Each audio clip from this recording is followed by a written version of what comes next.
If you are considering doing a dopamine detox, do not do so until you have watched this video. And if you're in the progress of one, pay close attention. Because the truth is that most of the common wisdom you will see online is just completely, and I mean completely, false. So two of the main elements that are completely wrong are that dopamine is your enemy and that the excess of it is just bad for you. And the other thing is that this thing, like you're constantly scrolling on your phone, that is the problem. It is absolutely not the damn problem, but rather it is the symptom of a real problem that I'm gonna cover in this video. And of course I'm also gonna share with you what to do instead, so that you have more focus, so that you have more clarity to live your life with, so that you get more shit done and in general live a more fulfilling and happy life, which is ultimately what this is all about, right? And so it is not about doing a dopamine detox. Personally, I like the term a dopamine retox. And before we get into this, I need to go back to a podcast with Andrew Huberman that I listened to about a year ago. That completely just blew my mind and changed my entire perspective on this matter. And so what he said was the following. It is that when you're just scrolling on your phone, most people think that that's a sign that you have too much dopamine and that your brain is constantly looking for more entertainment, more pleasure. What Andrew shared is that it's the exact opposite of that. When you're constantly going to your phone on TikTok or Instagram or Snapchat or Facebook or whatever, that's a sign that you have too little dopamine, not too much. That by itself is a complete perspective change. So in order to explain this, imagine that you're just starving and you just open the fridge. You look inside, there's nothing there that's easy to consume, and so you close it again. And then 5 minutes later, you're still starving, and so you open it. You look again, and you just close it again because there's nothing there. And then you open it again 5 minutes later, and then you close it because there's nothing. And that is the exact same thing as when your brain is just trying to, like, what do I do now? And you pick up your phone and you go and scroll. Your brain in that instance is desperately starving for something even remotely pleasurable. Your dopamine receptors. It's not just the hormone for the rewards, but also for motivation. And so when you're lacking that, when you have too little dopamine, you have too little going on that really truly excites you, fires you up. And so your brain, like that starving person opening the fridge every 2 minutes like that, your brain is using your phone to get just that little trickle of dopamine. So that just for one damn moment in your day, you feel that little bit better about yourself. And so using your phone or excessive internet usage or social media, that is absolutely not the problem. The problem is that you have too little dopamine. And in fact, you need more of it to feel motivated to tackle the real problems in your life. You need more dopamine so that you can reinforce the good behaviors that you want. So what is the solution here? What is that thing that's going to fix this lack of dopamine? And that is first and foremost by realizing that dopamine is absolutely not your enemy. In fact, the people who succeed at the highest levels, they have a way higher dopamine than almost everybody else. So the first thing I would like to impress upon you is that if you see dopamine right now as an enemy, it is time to stop that. Dopamine absolutely is your friend. But the second thing is, we need to get it from the right sources.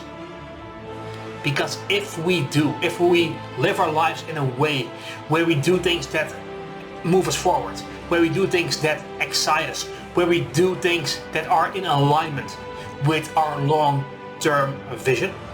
And by the way, if you're not clear on that, I'll leave a link to another video below this one in the description. You can check that out. But as long as we live in a way where we are in alignment, where we have this vision, and we are moving along this path, dopamine is going to come. And so fall in love with activities like fostering new relationships. Fall in love with things like exercise and getting in the best shape of your life. Fall in love with setting meaningful goals. Goals that actually help you achieve the things that you want to achieve.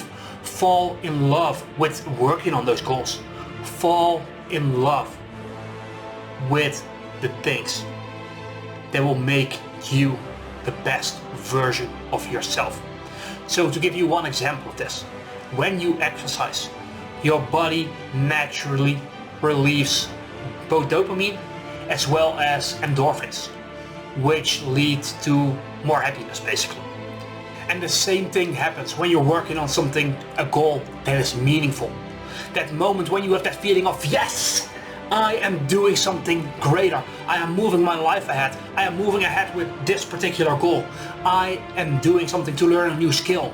I am doing something to have greater relationships with people around me. When you have those feelings, it both excites us and makes us more motivated to move on. So this dates back all the way to prehistoric times. Let's say you were a hunter-gatherer and you are in this little circle that is the village you live in, as well as the area around it. When you go and you do something and you find, for example, an apple tree, your brain is like, oh my god, food, right? And so your body gives off the hormone dopamine, which is the reward and motivation hormone.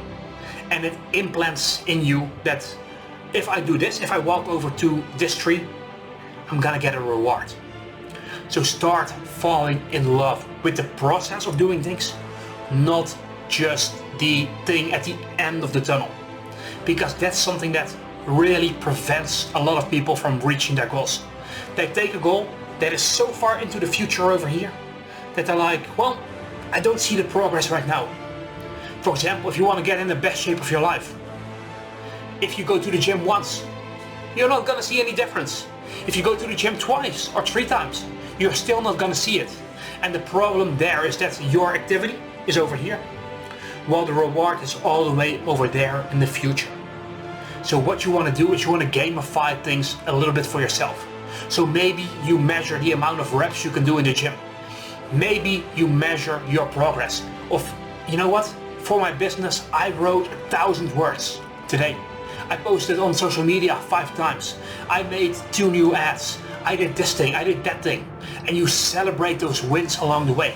Because by doing so, not only are you unlocking the secrets to your own dopamine receptors, so that you will have more motivation, can achieve more, will stay more focused, and you don't fall victim to the traps of social media and endless scrolling that much. When you live that way, you will see significant changes.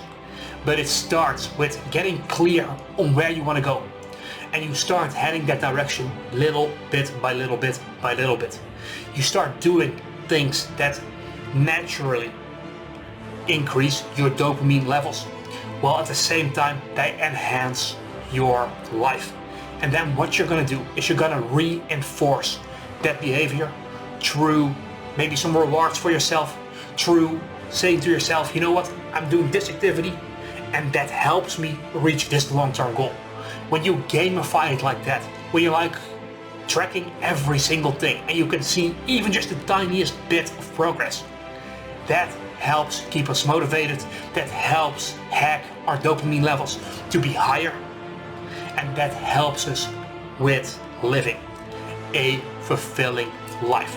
And by the way, if you're not clear on what that fulfilling life is, go ahead, click this recommended video right here to figure that out.